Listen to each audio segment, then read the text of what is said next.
the spring of 1887. The first electric light was turned on in Gyeongchong of Gyeongbokgung Palace.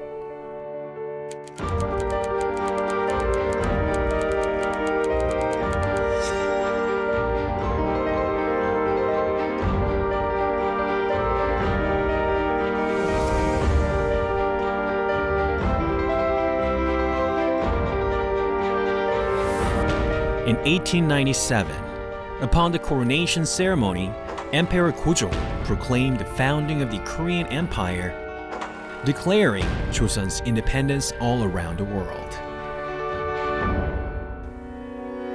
The proclamation of the founding of the Korean Empire, or Daehanje국, assumed a historic significance. However, it did not come easy.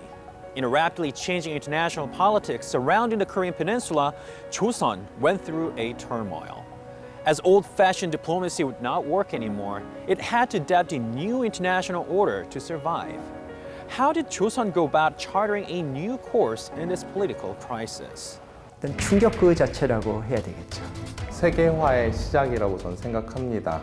새로운 국가 간의 관계를 상정한 법 질서가 처음 소개된 것이기 때문에 수직적인 질서가 수평적인 질서에 의해서 대체되었다.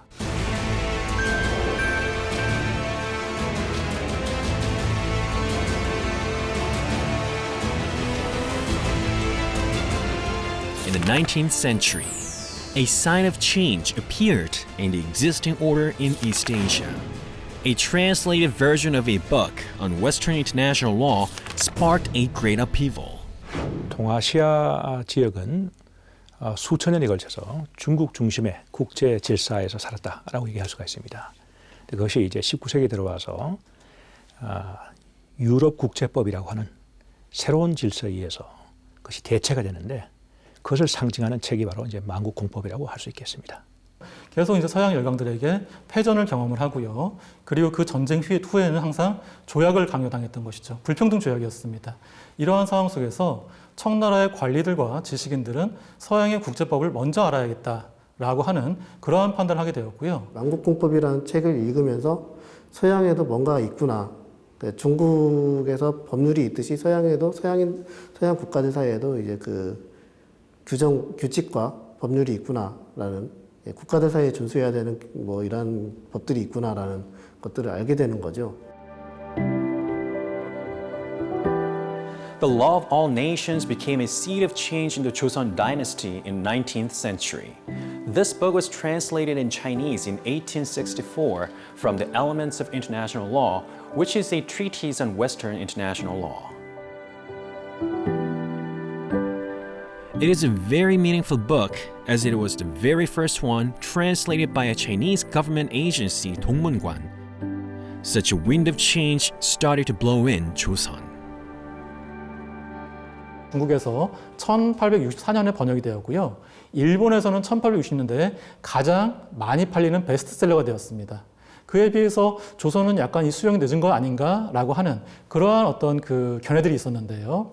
그런데 최근에 나오는 그러한 연구 결과를 보면은 사실은 그 이전부터 조선에도 만국공법은 이미 수용되고 있었을 가능성이 큽니다. 그 이전에 그 조선과 청나라의 관계에서는 조선이 이제 청나라에 1년에 몇 번씩 사절단을 보냅니다. 북경에. 그리고 이 사절단들은 중국에서 많은 책들을 구입해서 가지고 오는 경향이 있는데 이때 강위라고 하는 인물이 있었습니다. 자, 그 개화파의 선배라고 이렇게 알려진 인물인데요. 이 사람이 북경의 그 연행사를 수행을 하러 갔다가 그때 이제 중국의 고위 관리들과 인터뷰한 기록을 남기게 되었습니다. 바로 부규담처라고 하는 기록이었었는데요. 이 부규담처의 원문을 보면은 자기가 북경에서 입수한 서적 가운데 만국공법 이제 이러한 식의 기록이 있습니다. 그 1876년에 이제 조선과 일본 사이에 최초의 조약을 맺게 됩니다. 당시에 주일 영국공사였던 해리 팍스라는 사람이 있었습니다. 이 사람이 본국에 보고한 문서를 보게 되면은 이 조선 사절단 가운데 어떤 그러한 위원은 이미 그 전에 상하이나 북경을 다녀온 일이 있고 또 만국공법의 사본을 가지고 있었다라고 하는 기록이 있습니다. Through the law of all nations, Joseon learned about the international order of the Western powers. In this book, terms such as sovereignty and right appeared for the first time. This Western international law was new enough to shake up the existing order in East Asia.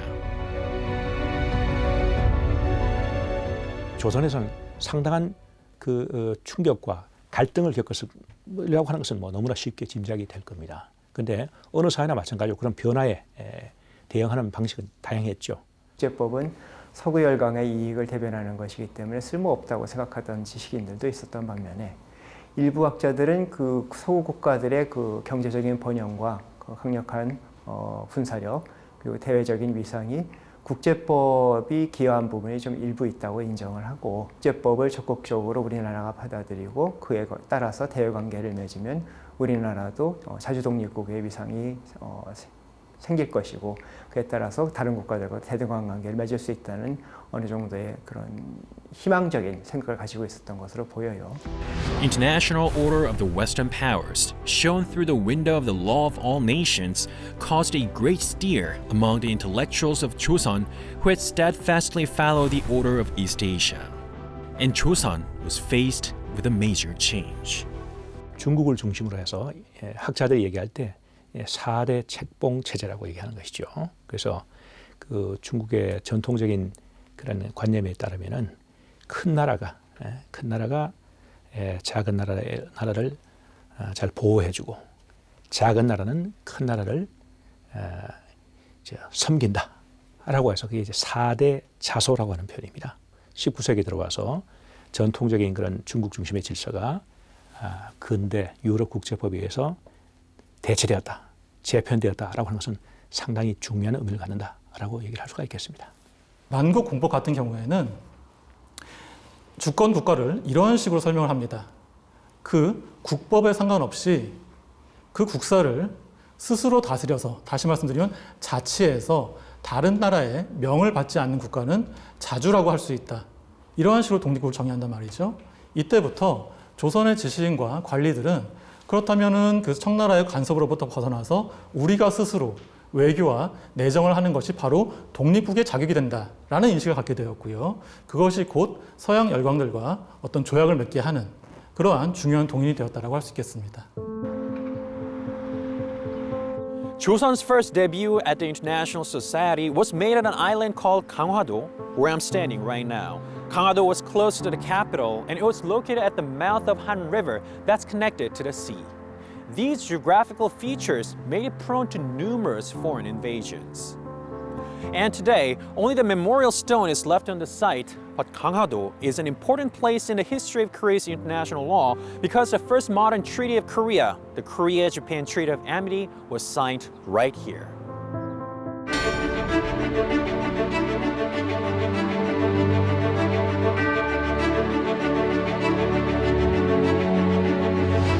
At that time, through the Meiji Restoration, Japan achieved modernization. As the first step to invade the continent, a political debate called Seikanron emerged. There were heated exchanges of opinions. Some argued they should launch a military expedition to Joseon immediately, while others thought it was too early to engage in a war. Instead of waging a war against Joseon, Japan dispatched a gunboat named Unyo to Joseon in 1875 in the guise of surveying Joseon's coasts. Unyo navigated north from Busan along the coast to invade Fort Chochijin in Ganghwa-do Island, and it also clashed with the Joseon's garrison, who had been standing guard over Ganghwa Strait. Taking advantage of the Ganghwa Island incident, Japan strongly demanded compensation for the inflicted damage. 당시 일본에서는 이 강화도에 사절단을 보내기 전까지 전혀 그 목적이 조약 체결에 있다는 사실을 통보하지 않았습니다.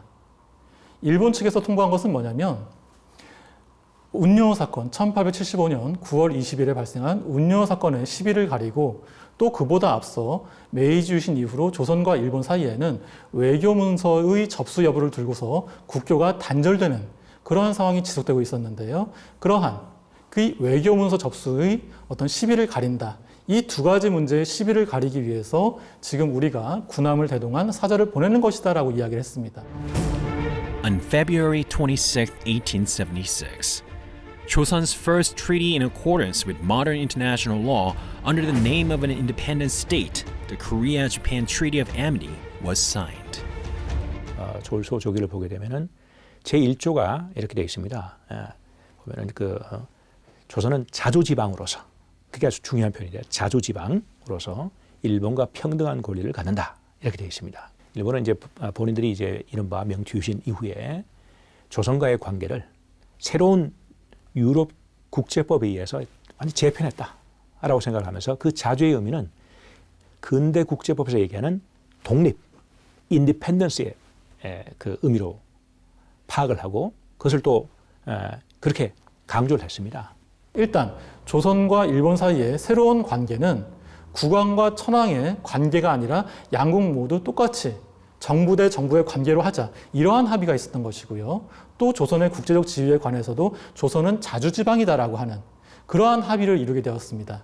이 자주지방이라고 하는 것은 국제법적으로 보았을 때에는 독립국가의 의미가 있지만 기존의 조선과 청나라 사이의 관계로 보았을 때에는 조공 관계 속에서 조선이 그 내정과 외교를 스스로 행한다는 그러한 의미를 동시에 내포하고 있었습니다. 이 조약 천 전문을 보면 조선국, 일본국 국가명만 나오고 국왕이나 천황이라는 단어가 다 빠져 있습니다. 다른 조약들은 그렇지 않거든요. 대통령, 국왕이라는 그 단어들이 명시가 되는데 이 조일수호 조규는 그런 부분들이 다 빠져 있습니다. 하기 때문에 일단은 이 조약의 시작은 서로의 갈등을 회피한다는 측면이 굉장히 강합니다. 일본은 이미 서구 열강과 조약을 체결한 경험도 있기 때문에 자신들이 당했던 이 불평등한 내용들을 바로 조선에 적용시키기 위한 그런 작업들을 이제 진행했고, 그 대표적인 게 바로 영사재판권의 이제 관철입니다. 조선에서 이제 민사상이나 형사상의 문제를 일으킨 일본인에 대해서는 바로 조선의 법률이 아니라 일본의 법률에 의해서 처벌받게끔 규정을 했습니다. 그리고 이제 추후 협의를 통해서 조선과 무역하는 과정에서 무관세 조항을 이제 관철시킵니다. 이 관세라는 거는 조선의 경제 그리고 조선의 산업을 보호하기 위한 어떤 그런 측면들이 강한데, 이런 것들이 그런 안정장치들이 배제된 상황에서 이제 일본과 무역을 진행하게 됩니다. 조일수 조규 체결 직후에 조선은 이제 두 가지 방식으로 근대화를 추진하게 되는데요. 한 가지 루트는 이제 전통적인 관계가 있었던 청을 통해서 서양의 문물 제도를 수입하는 것이었습니다. 이른바 영선사라고 하는 것이었고요. 동시에 일본을 통해서도 그러한 근대적인 문물 제도를 수입하려는 노력을 보이게 되는데요. 그것이 바로 1881년에 일본에 파견된 조사시찰단, 예전에는 신사유람단이라고 했었는데요. 다시 말씀드리면 이 강화도 조약에서 조선은 자주지방이다 라고 하는 그러한 규정을 둠으로써 조선은 기존의 조선과 청나라 사이에 그러한 조공관계를 부정하지 않으면서도 또 동시에 일본이나 서양 국가들과는 대등한 독립국가로서 조약을 맺을 수 있는 그러한 자격을 얻게 되었던 것이죠. 조일 간의 무관세 무역이 시작이 되면서 조선 국내에 고가, 그러니까 쌀값인 것이죠. 이러한 것이 거의 3배 이상 폭등을 하게 됩니다. 그리고 당시 조선의 재정 상황은 굉장히 어려운 그러한 처지에 놓여 있었는데요. 일본과 어떤 새로운 그러한 조약 관계를 맺고 또 여기에 따르는 어떤 재반 비용이 그 소요가 되면서 기존에 심각했던 재정난이 더욱 이제 어려워지게 되었던 것이죠. 조일수 조규 체결 당시에 이제 일본에 대해서 무관세를 적용해주거나 뭐 이런 문제들 때문에 일본의 경제적 침략에 노출되는 부분들이 존재했습니다. 물론 결과적으로 이 강화도 조약이라고 하는 것이 어떤 불평등 조약으로서 활용되었던 것은 사실입니다. 그런데 이것은 조약 자체의 문제라기보다는 그 이후에 일본 측에서 조선에 대해서 어떤 그 조약을 불평등한 것으로 재해석하고 강요를 하였기 때문에 발생한 결과였다고 말씀을 드릴 수 있겠습니다. 우리 한국사적인 차원에서는 가장 중요한 것은 조일수 조규를 통해서 조선이 처음으로 이제 국제적으로 독립국가임을 승인받았다라는 대목이 많이 이야기가 되고 있습니다. 강화도 조약의 가장 큰 의의는 조선과 일본이 약 8년간 이어져 온 그러한 대립과 교착 상태를 타개하고 새로운 외교 관계를 맺을 수 있는 근대 국제법 질서로 나아갈 수 있는 하나의 계기를 마련했다는 점에서 의의가 있었습니다. By the Korea-Japan Treaty of Amity, Joseon opened the ports of Busan, Wonsan, and Incheon. The vestiges of old port city of Incheon still remain in buildings all over this area. Many goods were shipped in and out of Jeulpo back then, and the Chinese concession area has been transformed into today's Chinatown in Incheon.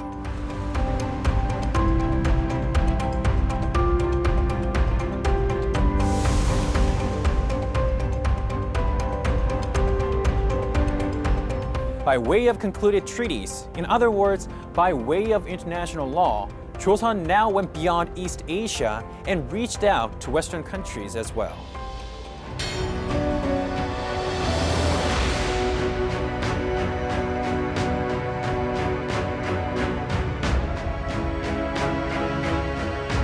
The 1872 U.S. expedition to Korea, or Sinmyeangyo in Korean, was a military operation by the U.S. trying to force Joseon to open the ports. However, this attempt was not so successful due to Joseon's isolationist policy. When Joseon opened up its ports to Japan after signing the Korea-Japan Treaty of Amity, the U.S. this time took a peaceful approach to negotiate with Joseon. The seemingly ill-fated relationship between Joseon and the U.S. has finally turned itself around to the conclusion of the 1882 treaty through the mediation of China. 당시 조선은 일단 그 수호조교를 통해서 서구국제법에 대한 일단 접촉이 있었고, 그래서 국가 간의 관계를 규율하는 데 있어서 조약의 중요성을 어느 정도 인식을 했다고 저는 생각을 하고 있고요. 미국도 조선이 어느 정도 그 대외적인 개방을 이룬 상태에서 굳이 무력을 통해서 강제 개항을 이루기보다는 국가 간의 관계를 규율하는 통상조약, 수호조교와 비슷한 내용입니다만 그런 것들을 통해서 경제적인 이익을 도모함과 동시에 국가 간의 외교 관계를 설정하려는 그런 생각을 했던 것으로 보입니다. 조선이 미국과 조약을 체결하게 된 결정적 계기는 바로 만국공법이었습니다. 그 만국공법에는 어떤 내용들이 있냐면 바로 균세라는 내용이 있습니다. Gyunse means the balance of power. In the West, this concept suggests states may collectively prevent any one state from being too strong. Weak states make use of the balance of power or gyunse for their survival. Among the great powers, Joseon strategically applied gyunse for its own survival. 1조에 보게 되면은 거기 보면은 이제 그 둘이 조약을 체결했는데 제3국이 예를 들어서 조선에 대해서 불공정한 행위를 한다라고 할 경우에는 미국이 나서서 주선을 잘해서 그 문제를 해결함으로써 양국 간의 우호를 돈독히 한다. 그런 조항이 있습니다. 조선이 나중에 독립이 위협받을 때 특히 이제 미국을 신뢰해서 미국에 대해서 우리는 도와달라라고 할 때 자주 원용했던 그런 규정입니다. 조선의 입장에서 볼 때는 상당히 그 비중을 뒀던 그런 조항이라고 말씀드릴 수가 있겠습니다. 물론 조미조약 체결 과정에서는 그 교섭의 당사자는 청나라였습니다. 청나라 이용장이 주도를 했지만 조선 정부는 굉장히 끊임없이 요구를 합니다. 청나라와 일본이 서구열강과 체결한 불평등한 내용들을 우린 배제하고 싶다라는 내용들을 끊임없이 얘기를 합니다. 그러면서 1882년에 조미수호 통상조약 체결했을 당시에는 조선은 관세자 주권을 획득합니다. 그리고 이 수입 관세에 있어서도 10%, 30%라는 이 관세율을 기준을 잡게 됩니다. 이 기준은 청나라에서 적용되었던 실질적으로 적용되었던 7.5%의 관세율보다 높습니다. 그리고 일본에서 적용되었던 5%의 관세율보다도 높습니다. 이건 어찌 보면 조선 정부가 일본 청나라와 서구 열강이 체결했던 조약을 자신들이 반복하지 않겠다라는 그런 의지의 표현이기도 했습니다. 하기 때문에 그런 부분에 있어서는 조미 조약을 굉장히 높게 평가하는 부분이고 조선 측의 역할을 굉장히 높게 평가하는 부분이라고 생각합니다.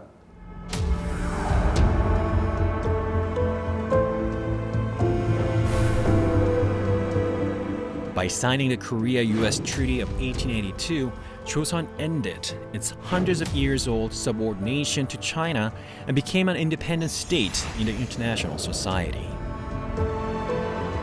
By signing treaties with other states, Joseon did take a step forward. However, Enlightenment policy only exacerbated conflicts between proponents of the Enlightenment movement and conservatives. Rice price skyrocketed, and the handicraft industry collapsed due to the import of cheap products, resulting in widespread of discontent among people from lower classes.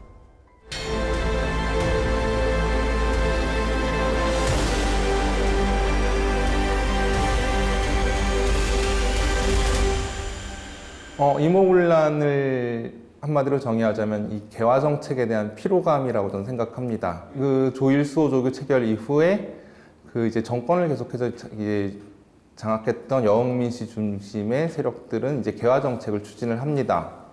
근데 그 과정 속에서 예를 들면 별기군이라는 이제 신식 군대를 육성하기 위한 이제 장교 양성 기관인데 이걸 만드는데 그들에게 모든 재원들이 집중되면서 바로 기존에 있었던 군대들은 소외를 당하게 되죠. 분노를 굉장히 적극적으로 표출하면서 게다가 이제 이 개화 정책에 대한 불만으로 이제 확대가 되면서 불똥이 튀기 시작합니다.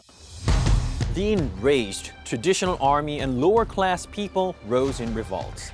They raided Pyeolgi-gun and attacked the Japanese legation.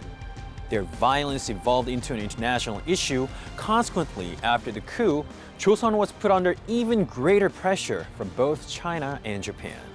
Nevertheless, Joseon continued to sign treaties with Western countries, and its desire to be an independent state became stronger.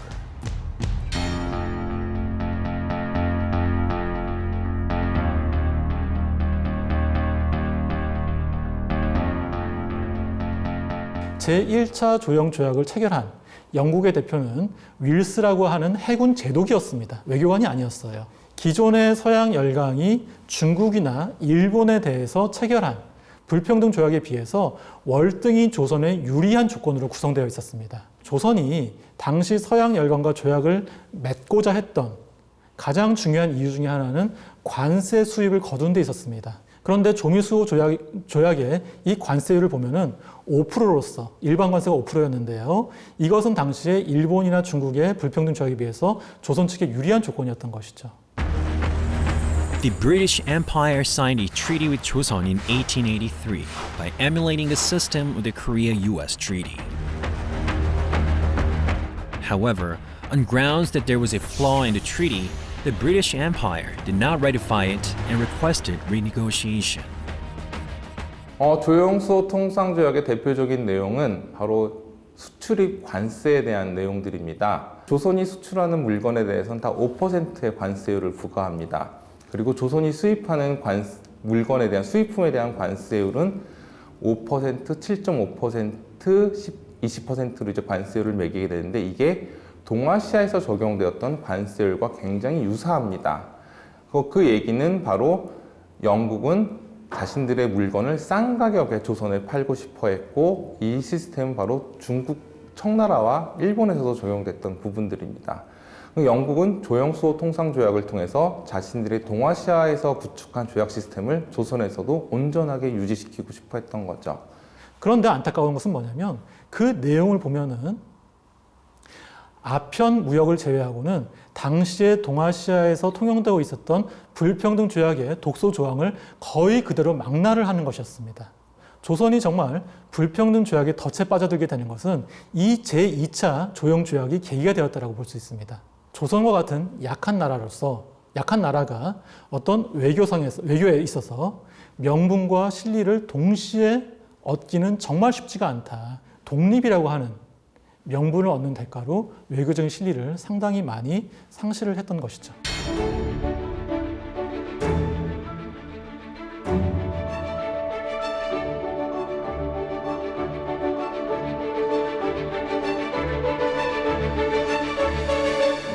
In the southern coast of the Korean peninsula, between Yeosu and Jeju-do Island, there's a small island called Geomun-do. In 1885, a diplomatic incident happened right here.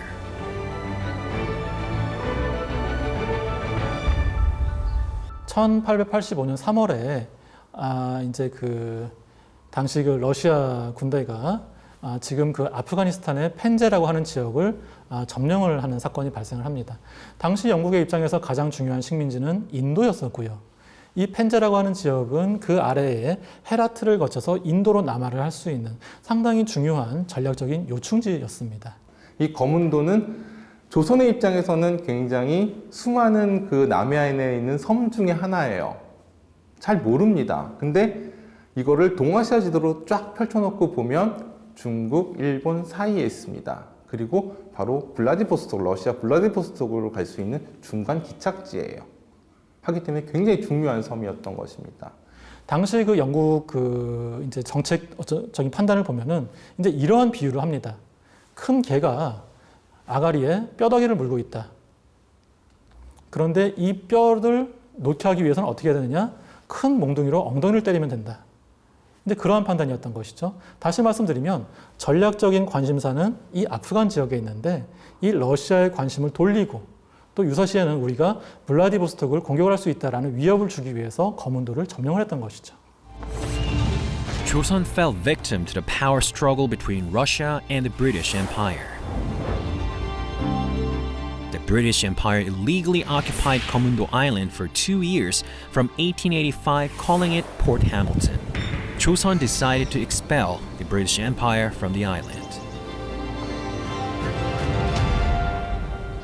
조선 정부도 굉장히 분노를 표출하고 바로 그 당시 이제 외교를 관할했던 김윤식이 바로 반대를 하고 즉각 철수하라는 그런 요구를 합니다. 근데 영국이 그걸 받아들이지 않습니다. 그리고 영국은 거문도를 빌려주는 게 어떻겠냐, 우리가 임대료를 내겠다라는 얘기도 해요. 근데 조선 정부는 그걸 받아들이지 않고 무조건 철수를 요구합니다. 그러면서 만국군법 질서를 얘기합니다. 그 당시 국제법에 비춰봤을 때 그 주권에 대한 명백한 불법적인 침해로 비춰질 수 있는 비춰질 수밖에 없는 사안이고, 여기에 대해서 조선이 그 퇴거를 요구한 것은 그 당시 국제법에 비춰 정당한 요구로 생각할 수 있겠습니다. 영국은 거문도를 점령할 당시에도 러시아를 막기 위한 조치이기 때문에 청나라, 일본, 조선이 다 합의할 거라고 믿고 이제 거문도를 점령한 건데, 조선에 그렇게 강력한 반발을 받을 거라고 예상 못했던 거죠. 조선이 반발을 하고 청나라와 일본도 영국의 거문도 점령에 대해서 적극적으로 찬성하지 않습니다. 그 얘기는 바로 이 거문도 사건은 영국으로서는 동아시아에서 자신들의 패권적 질서에 어떤 도전을 받았던 사건이기도 합니다. Because of the Komun Island incident, a small nation in Asia, Joseon realized the importance of international law once again, and it desired to become an independent state.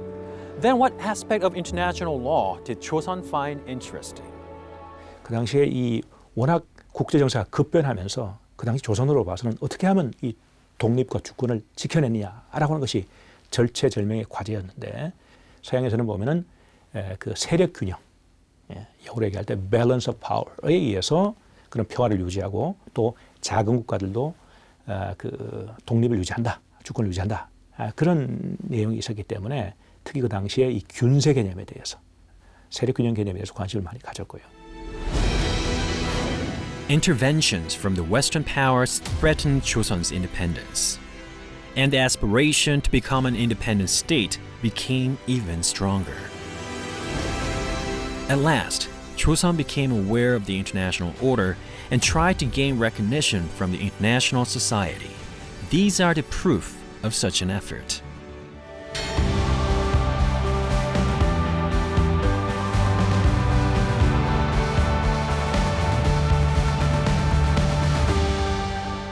다시 한번 말씀드린다면 서구국제법은 동등한 주권을 가지고 있는 국가들 사이의 관계를 규율하는 법이라는 인식이 이제 처음 전해졌던 것이죠. 그래서 당시 지식인들 사이에서 이것은 새로운 개념이었고, 중화 질서에 대해서 정면으로 도전하는 새로운 법 체계에 대한 설명이었기 때문에 이에 대해서 관심을 갖고 연구를 한 결과 결국은 독립국이라는 것이 어떤 의미를 가지는지를 좀 더 많이 잘 알게 됐던 것 같아요. 조선이 그 중화 질서로부터 조공국의 지위에서 탈피를 해서 서구 열강들과 동등한 지위를 누리려면 자주여야 한다, 그리고 독립국이어야 한다라는 그런 인식들을 하게 되었고, 그러한 것을 가장 강력하게 대외적으로 표출할 수 있는 방법이 제국의 건설이라, 대한제국의 선포라는 그런 인식들도 어느 정도 했던 것으로 보입니다. 서양의 국제법 속에서는 황제의 나라든 국왕의 나라든 민주국가는 다 똑같은 평등한 주권국가거든요. 그런데 동아시아에서는 이게 그 똑같은 주권국가라고 해도 황제와 국왕에는 차이가 있는 거죠. 예. 그래서 고종은 그러한 차원에서 스스로를 이게 높여서 예, 우리는 황제의 국가이고 만천하의 다른 나라들과 동등한 국가다라고 선포를 하는 것이죠. 만국공법을 포함한 국제법을 수용해서 동아시아적인 방법으로 이해해가는 과정에서 나타나는 일종의 특수한 현상이라고 볼 수도 있습니다. Afterwards, even while Joseon went through sufferings, it could not just go back to those days when it did not know international law and an international order. 대한제국의 성립 전후를 통해서 세워졌던 학교에서 당시 만국공법의 내용을 적극적으로 가르쳤다는 것도 당시 국제법에 대한 일부 기대를 반영하는 것으로 보여집니다. 법관 양성소라고 해서 우리나라 지금은 없어졌습니다만 사법연수원에 해당하는 그러한 기관에서도 국제법을 정식 교과목의 하나로 채택을 해서 19세기 말 그리고 20세기 초 조선 그리고 대한제국에서 국제법을 적극적으로 활용하려는 그런 의지를 보였던 하나의 역사적인 기록으로 볼 수 있을 것 같습니다.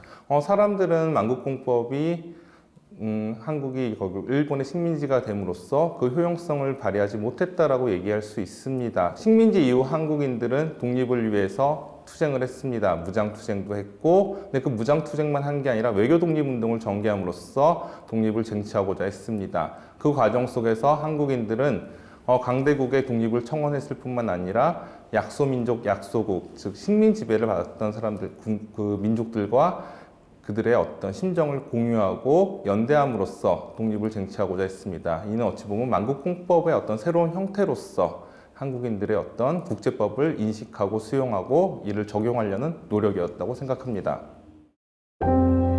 In the ups and downs of history, international law was always there with Joseon. In the past 150 years, we had to confront numerous changes. Even today, new international laws are emerging. However, the concept of mutual respect among states will remain the same. In the days to come, we have to make a continuous effort to enhance our international law capabilities and grow along with the international society. 우리 앞으로도 한국 사회가 계속 더 발전하고 또 한국 사회가 서로 설정한 그런 목표에 다가서는 과정에서 우리가 그 과거의 경험과 교훈을 잘 살려서 이 국제법을 좀 더 깊게 이해하고 그걸 좀 더 잘 활용해서 한국 사회의 발전을 이룩할 뿐만 아니라 국제사회의 성숙과 발전에도 기여하는 그러한 그 계기가 마련되기를 바람하지 않습니다.